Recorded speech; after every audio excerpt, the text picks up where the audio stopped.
തിരിച്ചാവുമ്പോഴുള്ള കൺഫ്യൂഷനാ ഇന്ന് എന്തുണ്ടാക്കുന്നു. ഇന്നിപ്പോ എന്തുണ്ടാക്കുക? ഇനിയിപ്പോ എത്ര നോക്കിയാലും എന്റെ മൈൻഡ് ബ്ലാങ്ക് ഇരിക്കും. അതുകൊണ്ട് ഇന്നിപ്പോ ഞാൻ ഇതാണ് ഇൻവെസ്റ്റ് ചെയ്യാറ്. എനിക്ക് ലഞ്ചിന് സിമ്പിൾ ആയിട്ടുള്ള നല്ല ട്രഡീഷണൽ കേരള റെസിപ്പി പറഞ്ഞുതരും. കേരള ട്രഡീഷണൽ റെസിപ്പി ഒരുപാട് അതിൽ ഉണ്ടാക്കിയിട്ട്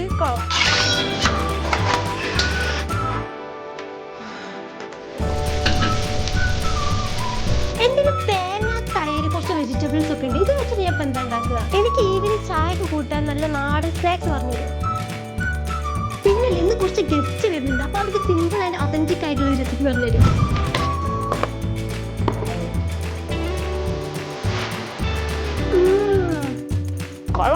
എനിക്കിത് ഇഷ്ടപ്പെടുന്ന റീസൺ എന്താ പറയുക? ഡിഫറെന്റ് വെബ്സൈറ്റിൽ കയറിയിട്ട് സെർച്ച് ചെയ്യണ്ട. ജസ്റ്റ് ഞാൻ സംസാരിക്കുന്ന പോലെ മലയാളത്തിൽ എനിക്ക് സംസാരിച്ചാൽ മതി. ഞാൻ എന്താണോ ഉദ്ദേശിക്കുന്നത് അത് ഞാൻ ചാറ്റ് ജിപിടിക്ക് തരുന്നത്. എനിക്ക് കുക്കിംഗ് ഐഡിയാസ് ഒന്നും കിട്ടില്ലെങ്കിൽ ഞാൻ നേരെ ചാറ്റ് ജിപിടിയോട് ചോദിക്കും.